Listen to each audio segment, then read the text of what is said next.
দেখো, আজকে আমরা আলোচনা করছি গ্লাইকোলাইসিস। হ্যাঁ, গ্লাইকোলাইসিস যে প্রসিডিওরটা আছে, যে কোনো রেসপিরেশনেরই ফার্স্ট স্টেপ, সেই প্রসিডিওরটা আমরা একটু আলোচনা করছি। এটা ওয়ার্ড ডায়াগ্রামটা আমরা একটু ডিসক্রাইব করব। তাহলে আমরা মোটামুটি গ্লাইকোলাইসিস সম্বন্ধে দু চার কথা একটুখানি বলে নিই। এই গ্লাইকোলাইসিস শব্দটা মানেটা হচ্ছে, গ্লাইকোলাইসিস হচ্ছে ব্রেকডাউন অফ সুগার। ঠিক আছে, it is generally use to refer the dissolution of sugar, মানে এইভাবেই কিন্তু এই প্রক্রিয়াটা হয়ে থাকে। আর এই যে পদ্ধতিটা, এই বায়োলজিক্যাল সিস্টেমের এই পদ্ধতিটা কিন্তু প্র্যাকটিক্যালি ডেসক্রাইব করেছিলেন এমডেন, মেয়ারহফ অ্যান্ড পার্নাস। এই তিনজন সায়েন্টিস্ট প্রথম ডেসক্রাইব করেছিলেন বলে এদের নামের আদ্যাক্ষর দিয়ে আমরা এটাকে ইএমপি পাথওয়েও বলে থাকি। হ্যাঁ, তাহলে এমডেন, মেয়ারহফ অ্যান্ড পার্নাস এই তিনজন সায়েন্টিস্টের নামের আদ্যাক্ষর দিয়ে কিন্তু এটাকে ইএমপি পাথওয়ে বলা হয়। তাহলে গ্লাইকোলাইসিসে কি হয়, এটা the primary respiratory substrate glucose. যে কোনো লিভিং অর্গানিজমসের ক্ষেত্রে বা যে কোনো লিভিং সেলের ক্ষেত্রে এটাতে যখন মানে অক্সিডেশন স্টার্ট হয়, সেটা ইনকমপ্লিট হোক আর কমপ্লিট অক্সিডেশন, সবার ক্ষেত্রেই কিন্তু এই রেসপিরেশনের ফার্স্ট স্টেপটাই কিন্তু এই গ্লাইকোলাইসিস। ঠিক আছে, তাহলে প্র্যাকটিক্যালি আমরা যদি এরোবিক রেসপিরেশনটাকে কনসিডার করি, তাহলে তাকে আমরা খুব জোর করে হলো 4টে স্টেপ বলতে পারবো। ফার্স্ট স্টেপ হচ্ছে গ্লাইকোলাইসিস, সেকেন্ড স্টেজ হচ্ছে ফেট অফ মানে পাইরুভিক অ্যাসিডের তোমার ডিকার্বক্সিলেশন, থার্ড স্টেপ হচ্ছে Krebs cycle inside the mitochondria, and then it is terminal respiration or electron and electron transport system, both it can be termed as both terminal respiration and electron transport system, এটাও inside the mitochondria. ঠিক আছে, তাহলে এই যে 4টে step, এই 4টে step দিয়ে aerobic respiration হয়। আর অ্যানোবিক respiration আর ফার্মেন্টেশনের ক্ষেত্রে আমরা গ্লাইকোলাইসিস ইনসাইড দ্য সাইটোপ্লাজম হবেই। তাহলে এটা সাইটোপ্লাজমে সংঘটিত হওয়া পাথওয়ে। আমি বাংলা ইংরেজি দুটোতেই একটুখানি বলছি, তোমাদের অসুবিধা হবে না। তাহলে এটা সাইটোপ্লাজমে হয়। এটার সাইটটা কোথায় না সাইটোপ্লাজম, কারণ সাইটোসলেই এর এনজাইমসগুলো থাকে, সেই এনজাইমসগুলো এটা করে থাকে। তাহলে আমি এবার পরপর করে যাচ্ছি। তাহলে প্রথম ধরো গ্লুকোজ। গ্লুকোজ একটা 6 কার্বন কম্পাউন্ড, আমরা জানি এটা একটা হেক্সোস সুগার। এই হেক্সোস সুগারটা ফার্স্ট স্টেপে কি হয়, এটা কিন্তু মানে মানে এটার সঙ্গে একটা ফসফোরাইলেশন হয়। মানে এটা এই বিক্রিয়াটা যেভাবে হয়, এটা প্রথমে তৈরি হয় গ্লুকোজ 6 ফসফেট। আমি কিন্তু অ্যাব্রিভিয়েটেড টার্মটা লিখছি, মুখে কিন্তু ফুল ফর্মটা বলবো।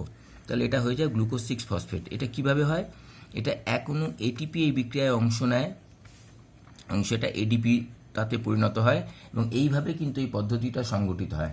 আর এইখানটাতে অবশ্যই ম্যাগনেসিয়াম আয়ন তারা কিন্তু কোএনজাইম হিসেবে কাজ করে। ঠিক আছে, তাহলে এটাতে ম্যাগনেসিয়াম লাগবেই। আর এখানটাতে একটা এনজাইম লাগবে, সেই এনজাইমটার নাম হচ্ছে কাইনেজ। আমি এখানটা এনজাইমের নাম নীলকালিতে লিখছি। তাহলে এটা কাইনেজ। তাহলে এই কাইনেজ, এটা এক্স্যাক্ট যদি নাম তোমরা জানতে চাও, এটাকে হেক্সোকাইনেজ বলা হবে। তাহলে আমি এটা হেক্সোকাইনেজ হচ্ছে এক্স্যাক্ট এনজাইমটার নাম, কিন্তু আমি শর্ট ফর্মে শুধু কাইনেজ বললেও কোনো অসুবিধা নেই। তাহলে this is the type of মানে এনজাইমেটিক রিয়াকশান যেটা কাইনেজ বলে একটা এনজাইম কন্ট্রোল করে থাকে। তোমাদের পরে যখন এনজাইমটা পড়ানো হবে, তখন তোমরা দেখবে এনজাইমের কিন্তু বেশ কিছু এরকম টাইপ আছে। কেউ ফসফোরাইলেশন করে, কেউ অক্সিডেশন করে, কেউ রিডাকশন করে, কেউ হাইড্রোজেনেশন করে, এরকম নানা রকম পদ্ধতি আছে। তার সেগুলো বিভিন্ন রকম নাম। আর এনজাইমের নামের কিন্তু একটা সাফিক্স আছে। সাফিক্স মানে লাস্টে অ্যাড করা হয়, ASE। তাহলে কাইনেজ বা এই ধরনের বা ইনোলেজ, এই ধরনের নামগুলো, মিউটেজ, এইসব নামগুলো আমরা ওরকমভাবে পাবো। তবে সব ক্ষেত্রে এরকম হয় না, দু একটা এক্সেপশনও আছে, সেগুলো আমরা জানি। আচ্ছা, এরপরে কী হয়, গ্লুকোজ 6 ফসফেট থেকে সেটা তৈরি হবে ফ্রুক্টোজ 6 ফসফেট। আচ্ছা, এরপরে হবে ফ্রুক্টোজ 6 ফসফেট।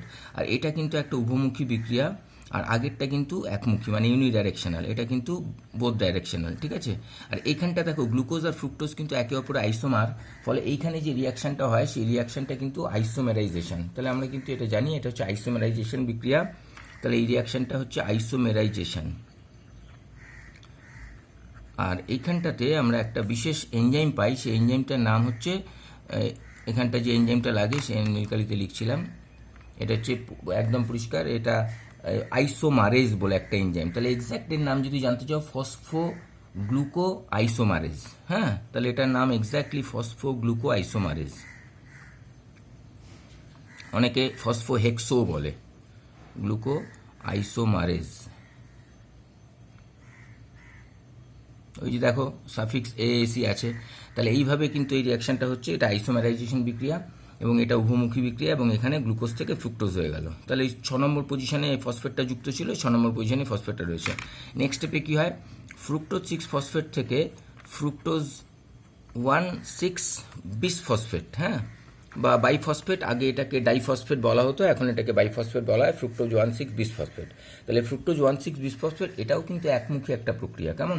এখানেও দেখো একটা ফসফেট ঢুকেছে 1 নম্বর পজিশনে, তাহলে এখানেও কিন্তু তোমার ফসফোরাইলেশন ঘটেছে এবং ফসফোরাইলেশনের জন্য এখনও এটিপি ব্যবহৃত হয়েছে, ফলে এডিপি উৎপন্ন হয়েছে। এবং এখানেও কিন্তু ম্যাগনেসিয়াম আয়ন লাগবেই, এটা অ্যাজ কোএনজাইম, ঠিক আছে। এবং এখানটায় যেটা হয়েছে, তাহলে এখানেও যে এনজাইমটা, সেই এনজাইমটার নামও কিন্তু এক্স্যাক্টলি আমরা ফসফোফ্রুক্টোকাইনেজ, ফসফোফ্রুক্টোকাইনেজ, শুধু কাইনেজ বললেও কোনো অসুবিধে নেই। তাহলে এখানেও আমি শুধু আইসোমারেজ বলতে পারি, এখানেও কাইনেজ বলেছি, এখানেও চাই। তাহলে এটাও কিন্তু একমুখী একটা প্রক্রিয়া। এরপরে কি হয়, বিক্রিয়াটা ফ্রুক্টোজ 1,6 বিসফসফেট থেকে এর পরের ধাপে যেটা হবে, এটা কিন্তু একটা স্প্লিটিং ডিভিশন, মানে স্প্লিটিং মানে দুটো বস্তুতে ভেঙে যাবে। এটা দেখো এই পর্যন্ত কিন্তু এটা সব 6 কার্বন ছিল, 6টা কার্বন করেছিল, এখানটায় কিন্তু ওটা 2-3 কার্বন প্রোডাক্টে ভেঙে যাবে।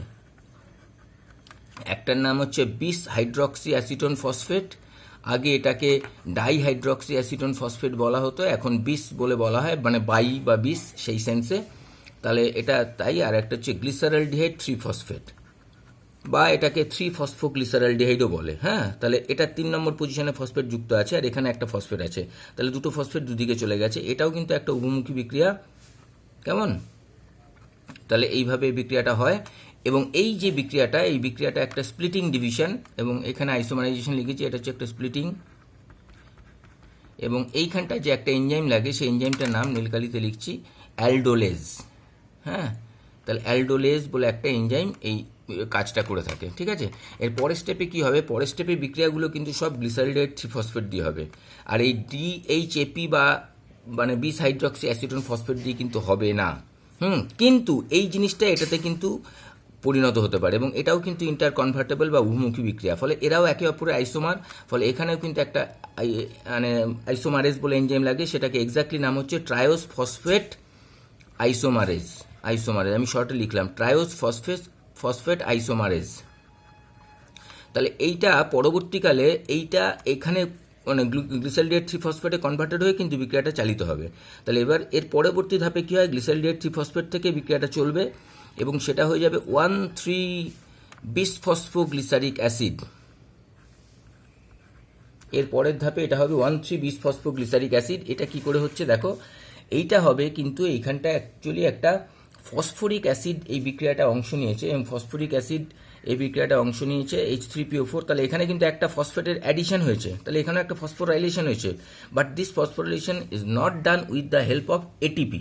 এখানে কিন্তু এটিপি ব্যবহৃত হয়নি। তাহলে এখানটা H3PO4 বা ফসফরিক অ্যাসিডের উপস্থিতিতে এখানটা ফসফোরাইলেশন হয়েছে, এবং এখানে কিন্তু একটা জারণ ঘটনাটা ঘটেছে, ফলে এখান থেকে কিন্তু হাইড্রোজেন বেড়ে গেছে। ফলে এই যে হাইড্রোজেনটা বেরিয়েছে, অপসারণটা হয়েছে, হাইড্রোজেন অপসারণ দ্বারা জারণ হয়েছে। হ্যাঁ, তাহলে হাইড্রোজেন অপসারণ দ্বারা জারণ হয়েছে, এখানে NAD+ বিক্রিয়া অংশ নিয়েছে এবং NADH তৈরি করেছে, NADH+H+। এটাকে আমরা NADH2 বলেছি ক্লাস 9 অবধি, এখন কিন্তু আমরা এই ফর্মেই বলবো। তাহলে NAD আর দুটো হাইড্রোজেন আয়ন বেরিয়ে আসে, মানে দুটো প্রোটন, তারা এর সঙ্গে যুক্ত হয়ে NADH+H+ তৈরি করে। আর এইখানটাতে একটা স্পেশাল এনজাইম আমরা পাই, সেই এনজাইমটা হচ্ছে, এটাকে আমরা বলে থাকি, এটা তো একদম অক্সিডেশন, ফলে এখানটা আমরা যে এনজাইমটা পেয়ে থাকি ডিহাইড্রোজিনেস। তাহলে এই এনজাইমটার নাম হচ্ছে ডিহাইড্রোজিনেস, ঠিক আছে। তাহলে এই ডিহাইড্রোজেনেস এনজাইমের উপস্থিতিতে এই ঘটনাটা ঘটলো, এবং এটা অত্যন্ত গুরুত্বপূর্ণ। তাহলে এখানে অক্সিডেশন বলে একটা ঘটনা ঘটেছে, তাহলে এখানে অক্সিডেশন রিডাকশন হয়েছে, প্লাস ফসফোরাইলেশনও হয়েছে, কিন্তু সেই ফসফোরাইলেশন এটা এটিপির উপস্থিতি হয়নি, হয়েছে H3PO4 এর উপস্থিতিতে, ঠিক আছে। এর পরবর্তী ধাপে আমরা কি দেখতে পেলাম, 1,3 বিসফসফোগ্লিসারিক অ্যাসিড। তাহলে এটাও কিন্তু একটা উভমুখী বিক্রিয়া, খেয়াল থাকে যেন, তাহলে এটাও একটা উভমুখী বিক্রিয়া। এর পরবর্তী ধাপে এই 1,3 বিসফসফোগ্লিসারিক অ্যাসিড থেকে আমরা দেখতে পাই 3 ফসফোগ্লিসারিক অ্যাসিড তৈরি হচ্ছে, তার মানে 3PGA। তাহলে দেখো এর 3 নম্বর পজিশনে ফসফেটটা রয়েছে, তাহলে 1 নম্বর পজিশনে ফসফেটটা বেরিয়ে গেল। সে 1 নম্বর পজিশনে ফসফেটটা যখন বেরিয়ে গেল, এখানে কিন্তু ADP বিক্রিয়া অংশ নিল আর ATP তৈরি হলো, তাহলে এখানে কিন্তু ATPর উৎপাদন হলো। তাহলে এইখানটা আমি এটা একটা লাল কালিতে করছি, এইখানে একটা ATP গেন হলো, তাহলে this is gain, ATP gain পেলাম। আর এইখানে দেখো আমরা কিন্তু ATP লস পেয়েছি, এখানে লস, ATP লস হয়েছে, দেখো এখানে ATP লস হয়েছে, এখানেও কিন্তু ATP লস হয়েছে। লস লস, আর এখানে কিন্তু আমরা গেন পেলাম, এটিপি গেন হয়েছে, ঠিক আছে। এবং আরেকটা জিনিস খেয়াল রাখতে হবে, এখানে একটা স্পেশাল এনজাইম আমরা পাই, এটা হচ্ছে কাইনেজ। তাহলে এখানেও কিন্তু দেখো ফসফোরাইলেশন জাতীয় রিয়াকশন হয়েছে, ফলে এখানেও কিন্তু কাইনেজ থাকে, সেটাকে আমরা বলি ফসফোগ্লিসারেট কাইনেজ। নীল কালিতে লিখছি এটা, ফসফোগ্লিসারেট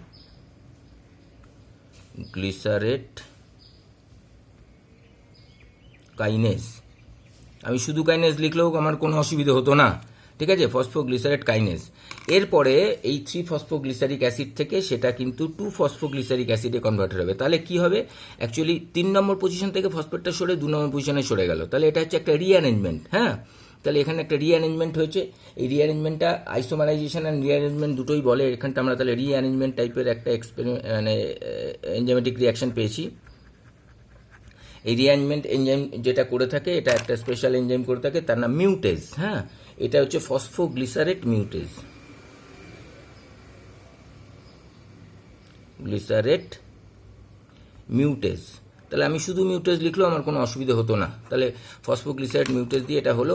এরপরে 2 ফসফোগ্লিসারিক অ্যাসিড থেকে সেটা হয়ে যাবে 2 ফসফোএনল পাইরুভিক অ্যাসিড, 2 ফসফেনল পাইরুভিক অ্যাসিড। তাহলে এখানে একটা স্পেশাল এনল গ্রুপ প্রবেশ করেছে এই বিক্রিয়াতে, এবং এই বিক্রিয়াটাতে আরেকটা জিনিস ঘটনা ঘটে, সেটা হচ্ছে ওয়াটারের একটা ডিহাইড্রেশন হয়। তাহলে এখানে একটা ডিহাইড্রেশন ঘটেছে। হ্যাঁ, ডিহাইড্রেশন, এখানে একটা ডিহাইড্রেশন ঘটেছে, আর এখানে একটা এনজাইম লাগে, সেটার নাম হচ্ছে ইনোলেজ। তাহলে এখানে ইনোলেজ বলে একটা এনজাইম লেগেছে, সেই ইনোলেজের উপস্থিতিতে এই জিনিসটা ঘটেছে। এবং এখানটা তো এমজি আয়ন, ম্যাগনেসিয়াম আয়ন কিন্তু হেল্প করেছে, Mg++, তারাও কিন্তু অ্যাজ কোফ্যাক্টর হেল্প করেছে। যে কোনো একটা এনজাইমেটিক রিয়াকশানে তোমরা পরবর্তীকালে পাবে এরকম নানা রকম কোফ্যাক্টর লাগে, এখানে Mg ম্যাগনেসিয়াম আয়ন কোফ্যাক্টর হিসেবে কাজ করেছে।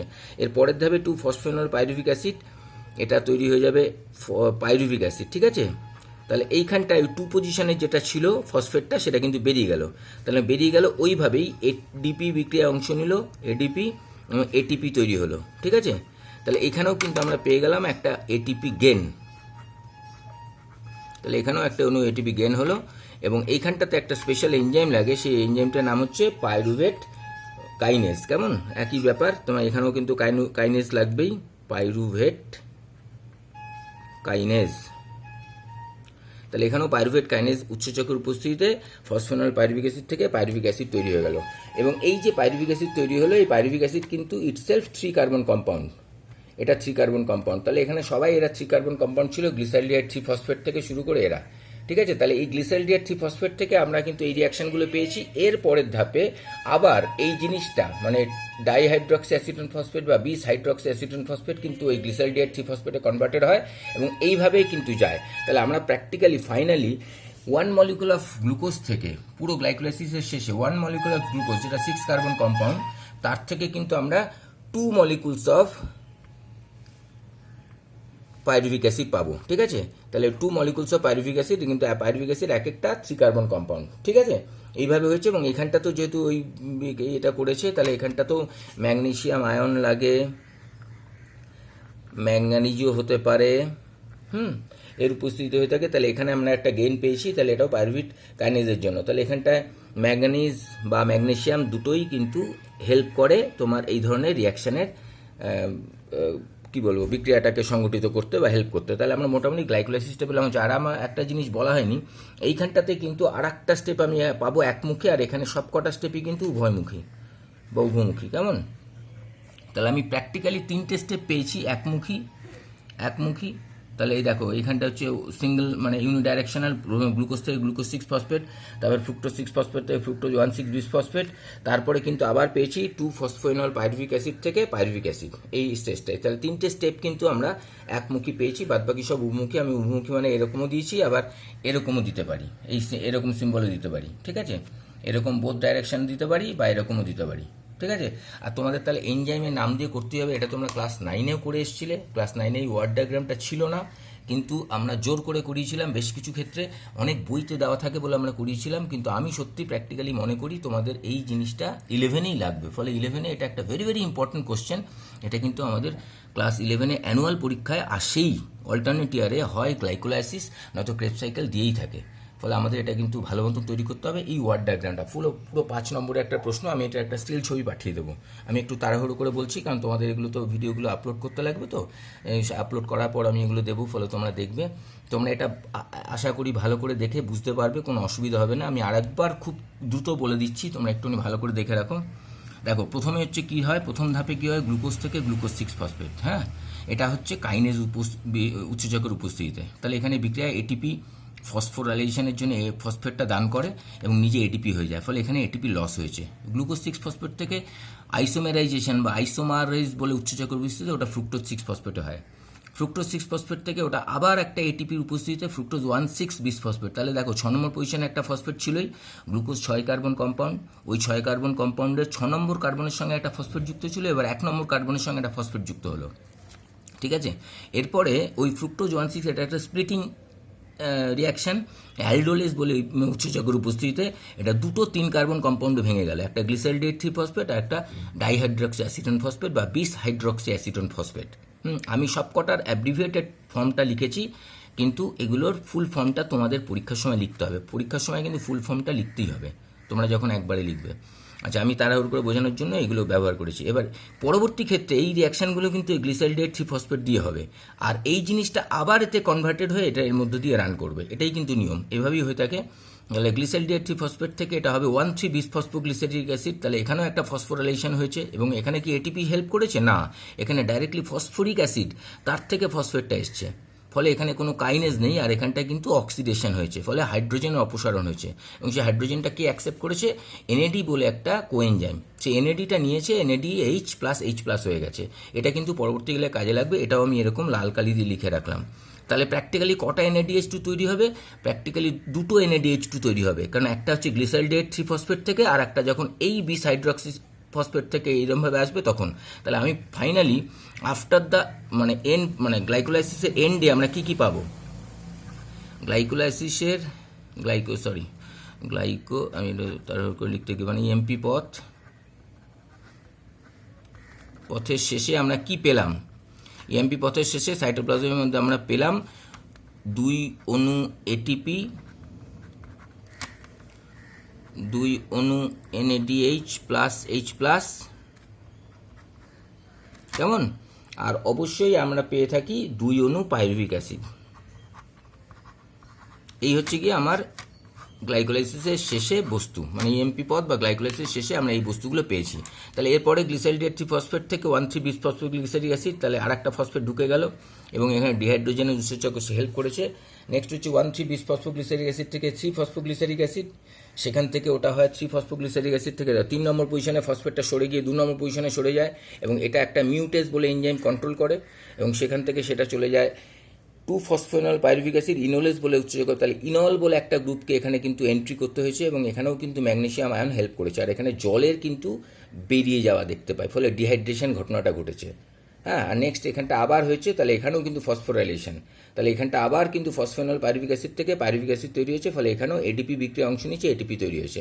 তাহলে আমি প্র্যাকটিক্যালি দেখতে পাচ্ছি 2টো এটিপি কিন্তু আমার খরচ হয়েছে, লস, আবার এখানটা 2টো এটিপি ব্যয় হয়েছে, গেন, ঠিক আছে। কিন্তু এখানে এই 2টো এটিপি গেন আর 2টো লস কাটাকুটি 0, কিন্তু এই যে বিস হাইড্রক্সি অ্যাসিটোন ফসফেট সেইটা যখন এই পথ দিয়ে যাবে তখন আবার 2টো এটিপি, তাহলে আমি নেট গেন 2টো এটিপি বলেইছি, আর 2টো NADH2 সেটাও, এগুলো কিন্তু সব আমার অন্ধকার দশা, আবার আলোক সংশ্লেষ বলে ফেললাম, এটা কিন্তু আবার এটা আমাদের শ্বসনের ওই মাইটোকন্ড্রিয়াতে যখন সবাত শ্বসন চলবে তখন কিন্তু প্রান্তীয় শ্বসনে এটা এটিপি উৎপাদন করবে, কেমন? ফলে এটা তখন আমরা বোঝাবো। তাহলে এখন আমরা দেখতে পাচ্ছি শুধু গ্লাইকোলাইসিসের ক্ষেত্রে এই ঘটনাটা ঘটছে। আচ্ছা, এই প্রসঙ্গে আরেকটা কথা বলে রাখি, তো নর্মালি গ্লুকোজ রেসপিরেটরি সাবস্ট্রেট তখন আমরা এই জিনিসটা পাই, ঠিক আছে, কিন্তু বেশ কিছু জীবের ক্ষেত্রে তো সবসময় কোষের মধ্যে গ্লুকোজ থাকবে না। ধরো কোষের মধ্যে আমার ফ্রুক্টোজ রয়েছে, তাহলে ফ্রুক্টোজ থাকলে সেই ফ্রুক্টোজটা কোন পথে এই মানে রেসপিরেটরি সাবস্ট্রেটে বা রেসপিরেটরি সাবস্ট্রেট হিসেবে ইউজ করবে? তখন ফ্রুক্টোজটা কিন্তু ডাইরেক্টলি যেটা যাবে সেটা কিন্তু ফ্রুক্টোজ 6 ফসফেট হয়ে কিন্তু যাবে, এই বিক্রিয়া অংশ নেবে। তাহলে ফ্রুক্টোজ থাকলে ফ্রুক্টোজ 6 ফসফেট হয়ে যাবে, এবং এখানে কিন্তু একটা হেক্সোকাইনেজ বলে এনজাইম কিন্তু হেল্প করবে, হেক্সোকাইনেজ উৎসেচক হেল্প করবে। এবার ধরো তোমার স্টার্চ আছে, তোমার কোষের মধ্যে স্টার্চ বা গ্লাইকোজেন, আমাদের প্রাণী কোষে গ্লাইকোজেন থাকে, সঞ্চিত খাদ্য। তাহলে স্টার্চ বা গ্লাইকোজেন কোন ফর্মে যাবে? স্টার্চ বা গ্লাইকোজেন প্রথমে কিন্তু গ্লুকোজ 1 ফসফেট হবে, গ্লুকোজ 1 ফসফেট। এই গ্লুকোজ 1 ফসফেটটা এরপরে এটা কিন্তু ডাইরেক্টলি গ্লুকোজ 6 ফসফেটে পরিণত হবে, তাহলে এই পথে যাবে। আমি এখানে কাটাকুটি হয়ে গেল, যাই ওটা অত অসুবিধা হবে না। গ্লুকোজ 1 ফসফেট থেকে এটা গ্লুকোজ 6 ফসফেটে কিন্তু মানে এই প্রক্রিয়াটা রান করবে। তাহলে এখানটা প্রথমে ফসফোরাইলেজ বলে একটা এনজাইম হেল্প করবে, ফসফোরাইলেজ আর এই গ্লুকোজ 1 ফসফেট থেকে গ্লুকোজ 6 ফসফেট, এটা কিন্তু অবশ্যই মিউটেজ বলে একটা এনজাইম। দেখো মিউটেজ, তাহলে ওই পজিশনটা সরে গেল, 1 থেকে 6 পজিশনে সরে গেল। এখানেও তাই হয়েছিল, কিন্তু ওই যে 3 ফসফোগ্লিসারিক অ্যাসিড 2 ফসফোগ্লিসারিড কে কন্ট্রোল করেছিল? মিউটেজ। তাহলে এই ধরনের বিক্রিয়াগুলো কিন্তু মিউটেজ কন্ট্রোল করে। হয়ে গেল। তাহলে স্টার্চ বা গ্লাইকোজেন থেকে কিন্তু এইভাবে হবে, ফ্রুক্টোজ থেকে এইভাবে হচ্ছে, এরকম নানা রকম বস্তু আছে, সেগুলো কিন্তু আমরা এইভাবে কিন্তু ব্যবহার করি। ইভেন যদি ফ্যাট যদি সাবস্টেন্স থাকে, সেই ফ্যাট কিন্তু ডাইহাইড্রক্সি অ্যাসিটোন ফসফেট পথেই কিন্তু প্রবেশ করবে। তাহলে গ্লাইকোলাইসিস হতেই হবে। গ্লাইকোলাইসিস হচ্ছে আমার first basic step of any kind of respiration, aerobic, anaerobic, fermentation সব ক্ষেত্রেই। কিন্তু এটা পুরোপুরি হচ্ছে সাইটোপ্লাজমে, তাহলে এটা সাইটোজলে হচ্ছে। আর এটার অপর নাম হচ্ছে ইএমপি পথ। 3 জন সায়েন্টিস্টের নামের আদ্যাক্ষর দিয়ে হয়েছে, এমডেন, মেয়ারহফ অ্যান্ড পার্নাস। ঠিক আছে, তাহলে আমি মোটামুটি এটার একটা স্টিল ছবি তোমাদের পাঠিয়ে দেবো। আরও কিছু যদি একটু এক্সট্রা লেখার দরকার হয়, তাহলে মোটামুটি আমার এটা কিন্তু দরকার, এটা ভালো করে মুখস্থ করতেই হবে। কেমন? এটা ভালো করে মুখস্থ করে আমাদের কিন্তু এটা তৈরি করতে হবে, কারণ এখান থেকে একটা পুরো বড় প্রশ্ন কিন্তু আসে। মানে একটা পুরো 5 মার্কসের বড় প্রশ্ন আসে, সেই প্রশ্নটা আমাদের কিন্তু ভালো করে তৈরি করতে হবে। এটা একটা পুরো ওয়ার্ড ডায়াগ্রাম বা শব্দচিত্র। তাহলে আমি এটার একটা স্টিল ছবি পাঠিয়ে দেবো। তাহলে এই গ্লাইকোলাইসিসটা আমাদের লাগবে। তাহলে গ্লাইকোলাইসিস প্রক্রিয়া নেট গেন এটা হলো, এইগুলো কিন্তু আমাকে মনে রাখতে হবে, কারণ আমার যখন পুরো আফটার দ্য মানে এরোবিক রেসপিরেশনের ক্ষেত্রে এটিপি উৎপাদনের হিসেবে সময় কিন্তু এগুলো লাগবে। তাহলে 2 অণু এটিপি পেয়েছিলাম, নেট গেন। আর এগুলো কিন্তু সাবস্ট্রেট বাউন্ড এটিপি ফর্মেশন, খেয়াল থাকে যেন সাবস্ট্রেট বাউন্ড। তাহলে this is substrate bound ATP formation. তাহলে আমাকে কিন্তু ওইভাবে কিন্তু বলতেই হবে। তাহলে আমি বেশ কিছু জায়গায় নানা রকম কথা বলেছি, যেমন এইখানটায় কিন্তু আমি বলেছি ফসফোরাইলেশন, এখানে আইসোমারাইজেশন, এখানে ফসফোরাইলেশন, এখানে একটা স্প্লিটিং, এখানে ডিহাইড্রোজেনেজ মানে অক্সিডেশন, তারপর আবার এখানে ফসফোরাইলেশন, এটা হচ্ছে রিঅ্যারেঞ্জমেন্ট, এখানে ডিহাইড্রেশন, আবার এখানে ফসফোরাইলেশন। এই যে এনজাইমেটিক যে প্রসেসগুলো এবং তাতে যে এনজাইমগুলোর নাম লাগে সেটা লাগে। আমাদের ক্লাস 9-এ কিন্তু এনজাইমের নাম তৈরি করতে হয়নি, এখানে কিন্তু লাগবেই। আর কোনগুলো উভমুখী বিক্রিয়া, একমুখী বিক্রিয়া, সেটাও কিন্তু লাগবে। ওকে, তাহলে আমি এখানটায় এটা রাখছি, এটা একটা স্টিল ছবিও তোমাদের পাঠিয়ে দিচ্ছি। ওকে।